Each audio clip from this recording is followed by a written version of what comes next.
Obviously, you look at Del Mar and you see tighter turns. It is a tighter track. Of course, we've talked a lot about the short stretch run, especially looking at the first race where we had a pace setter and then a horse ran her down on the outside. I think that that's pretty formful, and I do think that that is a pretty solid way to go about it. But I'm curious about what you would have to say. Obviously, you know this better than anybody. Well, I mean, I try, but with the fact that the rails are at 30 feet makes a huge difference. When they take the rails down, I think that that impacts the races tremendously. But when they're like this, it's more important, I think, to save ground. It's crucial. And speed horses, for whatever reason, maybe just seem to get a little bit of an edge, and they can carry their speed further.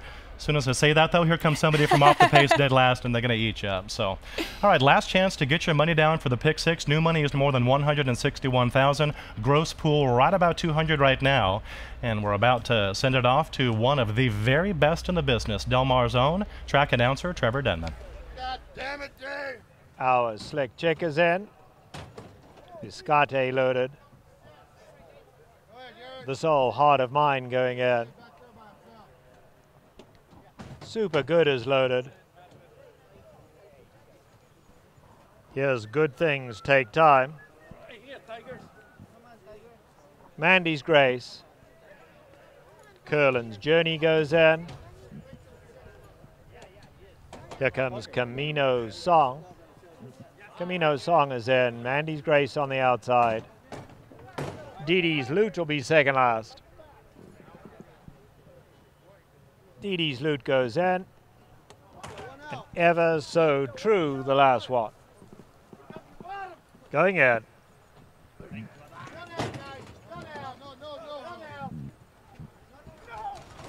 Dee Dee's Loot, restless in the gate, reared up, unseating the rider. Riders off, guys. The 5, Dee Dee's Loot. Still off, guys. Remounted. Okay, get down, guys. Get ready. Still off. All set. And away they go. Oh, Dee Dee's Loot broke well, but then stumbled pretty badly after the start. In the center of the track, Super Good goes up for the lead. Curlin's Journey at the rail. Our Slick Check now pushes through, and Our Slick Check will get the lead. The Soul Heart of Mine tucking in behind him. Mandy's Grace is forced a little wide, 5 off the leaders. The pace is good early on. Then we drop back to Camino's Song down at the rail, up alongside Biscate, who's 7 off the leaders. Another 3 lengths back to Ever So True, racing all on her own, second last. And a big gap of 5 to Dee Dee's Loot, got a tall order from there. Down the backstretch they go now, an Our Slick Check along the inside, joined by Curlin's Journey. 2.5 to Super Good in the perfect spot in third. They are then being followed by Good Things Take Time. In behind that we have This Old Heart of Mine, Biscate on the far side, and Mandy's Grace in there as well. They're starting to spread out now. In behind that comes Camino's Song, a good 8 off the leaders. It's another 2 to Ever So True, and tailed off is Dee Dee's Loot.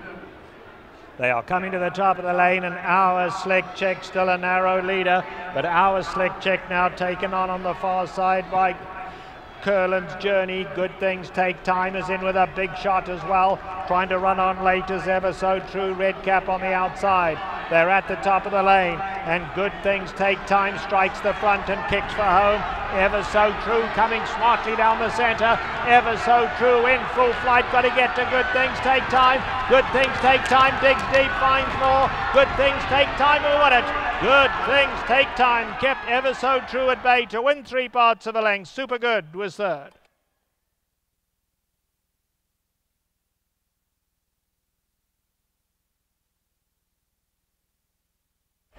6-10-8-1 there, and whoever made those 2 horses 6-5 coming out of the paddock, they had the crystal ball for that race. Good Things Take Time over Ever So True. James Stack and Florent Giroux, they deliver here at Del Mar. It's funny, the money was absolutely right in this race. Those 2 favorites, I think, were certainly much the best, and an interesting trip for the outside horse, the number 10, Ever So True. She was far back early, started moving. Joel Rosario asked her pretty early on in the race and was asking her hard. She had a lot of run coming coming around at the quarter pole, but the number 6 in her first start for the U.S., Good Things Take Time, just too good today. And, watching the race, you and I both picked up the 10 on the outside, making that big move, and I thought, well, is she going to flatten out or is she going to keep coming? I think she kept coming, but the 6 was just too good. The 6 had the jump on her. You can see her ears pinned back, full of run, giving her all. And the 10 also ran a much better race today, but simply second best. And the Irish bred, Good Things Take Time, becomes a maiden winner here where the turf meets the surf. And as you said, Florent Giroux in the saddle. I'm sure he's pretty happy. He was able to retain that mount, was followed by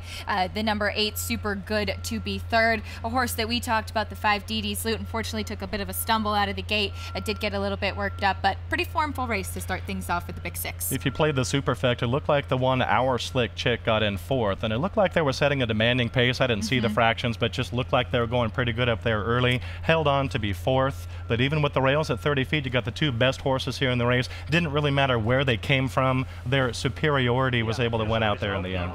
Yes, that was absolutely clear. As you said, 2 best horses in here. The number 1, Our Slick Chick, was trying the turf for the first time. She was out along the rail. She was pressured by the number 3, Curlin's Journey, also trying the turf for the first time. So it looked like both of them, they had a bit of a tough time on the front end. Perfect trip for the 6, Good Things Take Time. As far as a tougher trip, I would certainly say Ever So True had it a bit tougher coming from the back and being asked early.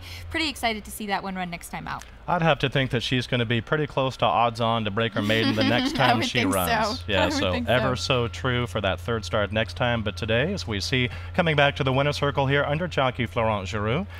And with this first leg of the Pick 6, with that favorite winning, many live tickets to kick things off. Certainly, and you can take a deep breath now as we move on to the next leg of the sequence. And Fanny asking Florent Giroux, of course, about Gunrunner coming up on Saturday in the Breeders' Cup Classic. The horse, after running a huge race in Dubai, has been pretty special. We'll take a quick break and more after this.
Now into the winner's circle, number 6, Good Things Take Time.